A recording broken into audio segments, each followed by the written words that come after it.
phase of this game.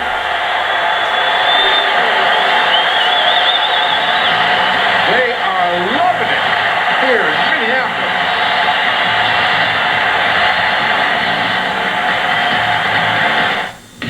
91-85, so Miami takes a 2-1 lead. Leonard big, Hardaway big after an off game in game 2. LJ goes for 22 and 7. Zoe does not have a big night, but Miami wins. Here's Pat Riley. I think the difference was that we knew we had to come out, and we knew this game meant a lot for us. We knew that we had to have this win because we don't want to, there's no way that we can lose 2 here and go back to Miami. So we came in with urgency. And they take a 2-1 lead, and Allen Houston had a They nearly turned the ball over because they couldn't pass it in. Baker kicks it out. This place is bedlam. No. And you do get the push off that time. Sure do. Now, Mike, a couple of things are going to come into play down the stretch here. And unfortunately, they both go against Seattle. Number one, you have Minnesota, the number 1 team in the league, and committing the fewest turnovers. So don't expect them to get the ball away. And then the other thing is, when you look at the green jerseys, you understand Seattle is the worst rebounding team in the league.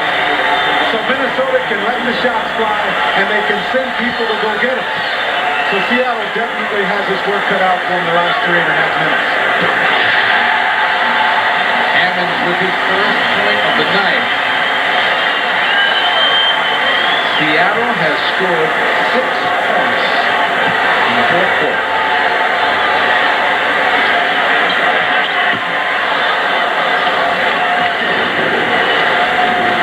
And there's the turnover. What? I don't know. Tell you what, you look at all the years Seattle has had playing basketball this time of the year. And you think about this being just Minnesota's 2nd trip to the playoffs. And it's amazing we're seeing Seattle fall apart the way they are. Garnett's going to take it. Well, they are so confident. They are so confident. And this is the kind of play that carries over to the next game.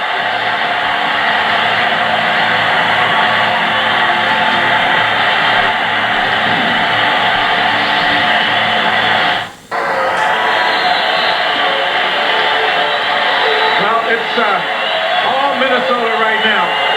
Well, they are playing with so much confidence. This is what youth does for you.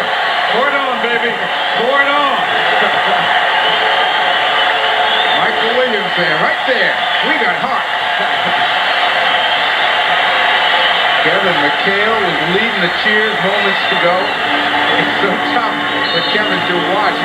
He plays the game in about a 2.5-foot circle up there in the seat. All right, look at the scoring this period. 26 points. And I think the 6 points obviously even more impressive. That's unbelievable. That's unbelievable. Peyton kicks it out. Hawkins a 3 and he makes it. 9 points for Hawkins, and the Sonics are going to come with some full-court pressure, but they are down a dozen with 2.5 to go.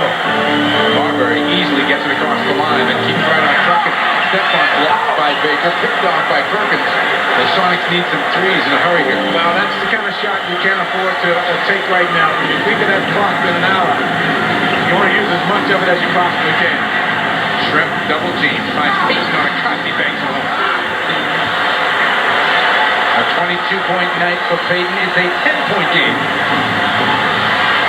You want to burn the clock. You don't want to try to force the action right now. The good shots have come because you've been smart. You don't foul if you see out? I don't think you can afford to foul right now because you don't want to give them points with the clock stops. So it comes down to fouling time when it gets below 1 minute. Baker.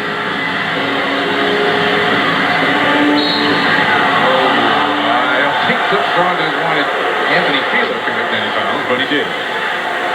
Well, they had one square up the 3-point line. He just committed another. Well, that's a tough matchup with Detlef working against him at 6'11".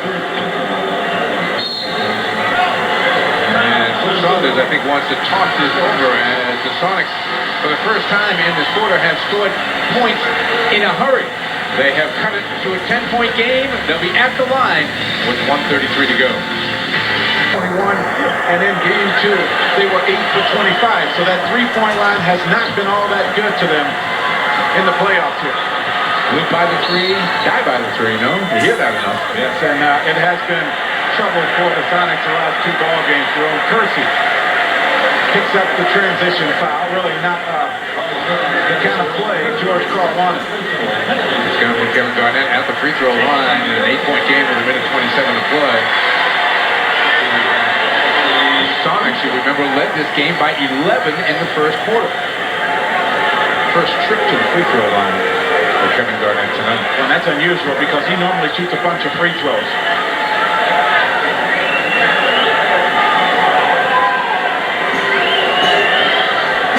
Mitchell will get his spot on the line. Flip Saunders trying to figure a way to have these last 87 seconds to move a little faster. Well, one way to do it is for his guys not to commit the foul. Lead the fouling to Seattle right now. Tom Hammond checks into the game for Mitchell, who is still not 100%. And you also want to protect Mitchell because you want him in the game and not in foul trouble.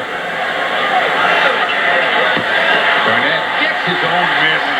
As I say, you can't change the way you've played all season long at this time of the year.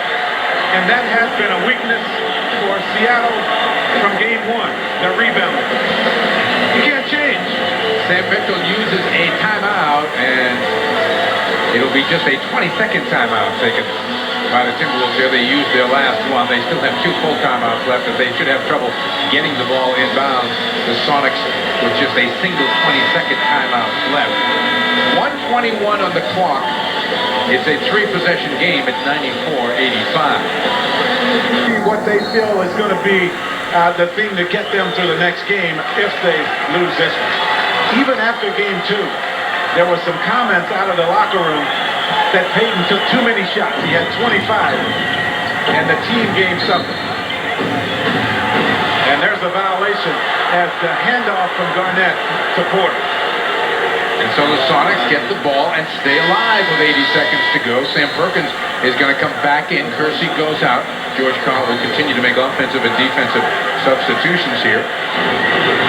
Into Payton. Marbury on the defensive. Baker out deep to set a screen. Payton keeps going to the basket. Lays it down to Baker. And he couldn't finish. He got fouled. He had a chance for the old-fashioned 3-point play. He'll have to settle for 2 at the line. Well, the key is forcing him to miss the shot. And then the other thing is, one of the huge questions coming into the playoffs, can Ben Baker make free throws in pressure situations? He's struggled all year long. 16 and 11 the numbers for Baker tonight. That was his first free throw. And he misses that one. Shooting 59% on the season, but a lot worse than that down the stretch as Seattle struggled a little bit closing out the season. Kersey in, Perkins out.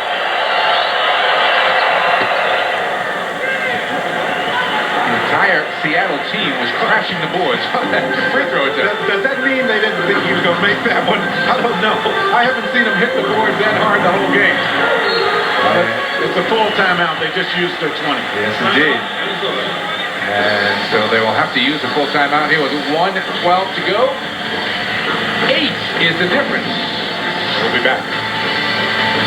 In the West, Utah and Houston tied up. Phoenix fighting for their life. The Lakers are leading the game tonight. You'll be able to catch that on TNT just a little bit. After this one is over, stay with us here for another 1:12 because the Sonics are still breathing, but barely. Something about having the ball in Marbury's hand down the stretch makes you feel pretty good if you flip on it. He started the offense. Porter's going to take it. Front rims and Shrimp is there for the miss, and the Sonics not out of this net yet, but they need a 3. A good use of the clock, though, by Minnesota. Didn't make the shot, but they used a lot of time. Shrimp skips it. Kersey, no. And that goes out of bounds off Marbury with 32.7 on the clock. But the Sonics are in miracle land right now.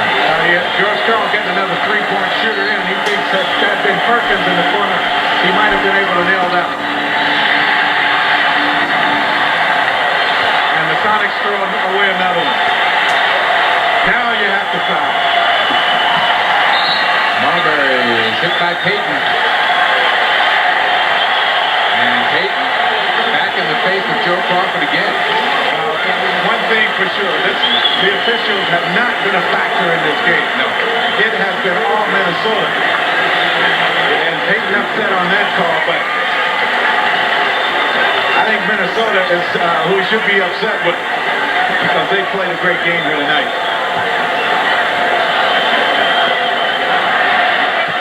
Stephon Marbury looks to add to his totals. The Timberwolves just 22.7 seconds away from going up 2-1 in this series, and will have a chance here Thursday night to send the Sonics home for the summer.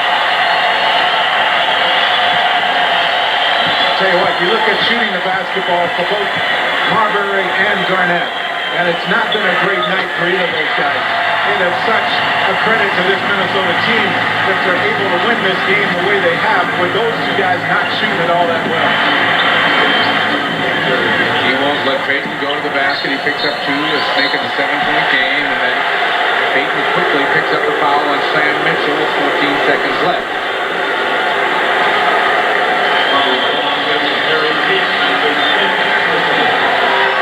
Stephon Marbury following right behind Payton as he committed the hard foul. And while he might not have said anything verbally, that smile on his face and the clapping of the hands and earshot of Payton delivered the message.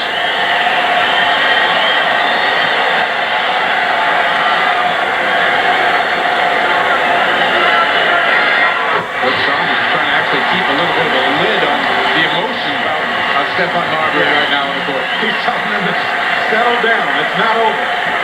The game might be over, but this series is not over. So don't do anything that's going to fire up the other team. Kevin McHale has to be proud. I was just going to hit it. That's a look of pride right there on his face. Yeah, he has built this ball club to where it is right now, and he is definitely psyched about what they've been able to do. Payton takes it to the basket. Unmolested layup. They get it into Porter. Perkins reach for him. It is over in Minnesota. A remarkable win for the young Timberwolves.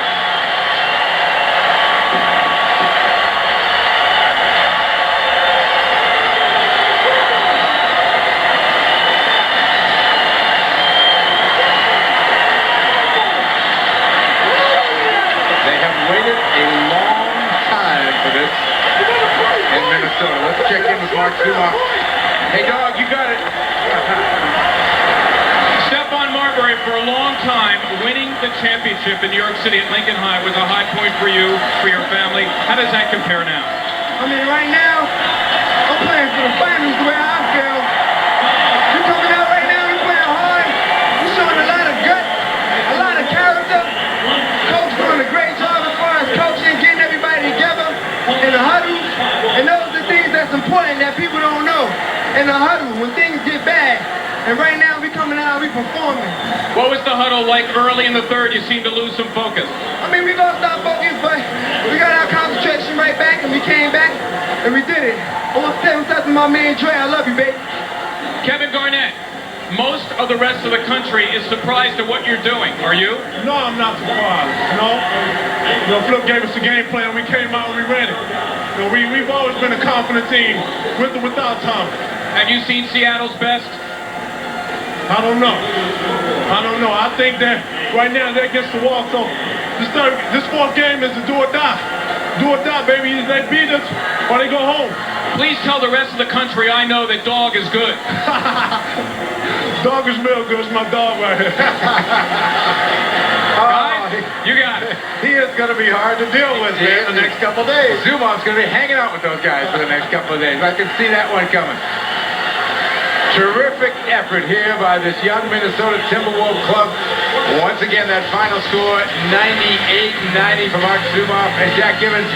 I'm Mike Gorman. Let's send it back now to the studios and Ernie Johnson. Ernie.